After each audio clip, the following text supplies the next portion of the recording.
She is the best lifter of Nepal. Nice.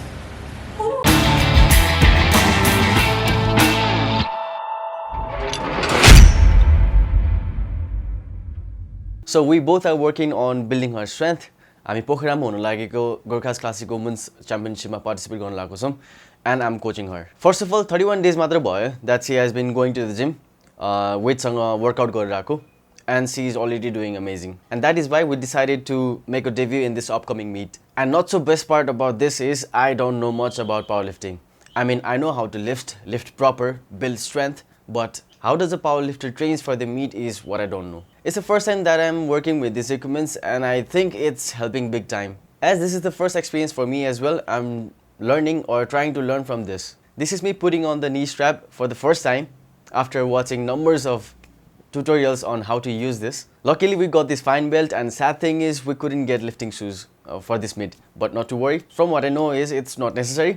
Help गर्छ यसले sure, but 95% of काम चाहिँ तपाईले नि गर्नुपर्ने हुन्छ raw. Currently we are training 5x5 meaning 5 sets for 5 reps. अनि कहिलेकाहीँ चाहिँ 1 rep max हरु ट्राई गरिरहेको छौं which we are succeeding every time we try this, which is outstanding. Unbelievable for me because I remember back in days when I was trying to do my squats, मेरो लागि easy थिएन.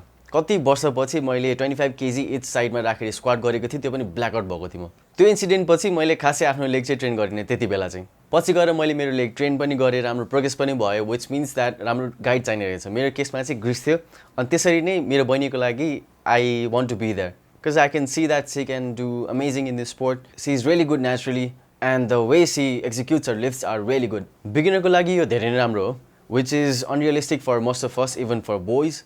Those who are trying to get their numbers high knows this and can relate to this. यति short period of time मा यति achieve गर्नु भनेको चाहिँ एकदम इम्प्रेसिभ नै भन्छु म चाहिँ. So यो सबै फिटनेस जर्नी स्टार्ट भएको रिजन चाहिँ she came to me saying that she wanted to lose her weight because she gained a lot of weight during lockdown. So 3 महिना चाहिँ हामीले होम वर्कआउट नै गर्यौं, body weight training.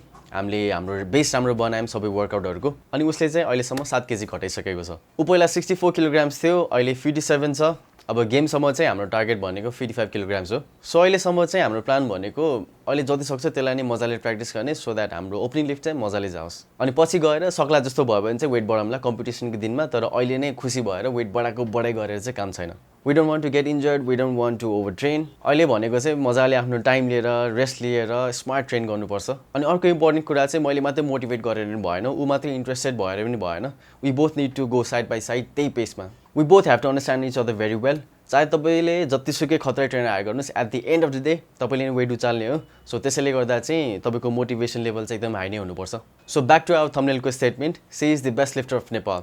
Maybe not today, maybe not tomorrow as well. तर यसरी नै dedication देखाएर daily practice गर्यो भने चाहिँ I'm sure she is going to do great and be one of the best lifter of Nepal. So to all who is watching this, तपाईलाई पनि यस्तो मिटमा यस्तो कम्पिटिसनमा पार्टिसिपेट गर्नु मन छ भने चाहिँ जस्ट गो फर इट भन्छु म. जित्दै जित्दैन भनेर चुप लागेर बसेर चाहिँ हुँदैन. यसबाट हामीले धेरै एक्सपिरियन्स लिन सक्छौं. सिन्स यो चाहिँ एकदमै राम्रो प्लेटफर्म हो, you will learn a lot on the way. And अर्को बेस्ट पार्ट भनेको चाहिँ when you are competing for the first time, there is nothing to lose and lot to gain. तपाईसँग हार्नलाई चाहिँ के पनि छैन, तर फाइदा नै फाइदा धेरै छ. So wrapping up my video by saying that I'm really proud of my sister. यति सानो टाइममा यति गेन गरिसक्यो. She is already a winner for me. We are going to participate and have fun. No pressure at all. Vacation जस्तो पनि हुन्छ. After all, it's Pokhara. If तपाईं पनि पोखराबाटै हुनुहुन्छ भने चाहिँ would love to see you there, meet you guys and hear you root for us. We are going to need all the motivation. We'll update you guys in our next video about our progress and the event itself. Until then, stay healthy, stay safe. See ya.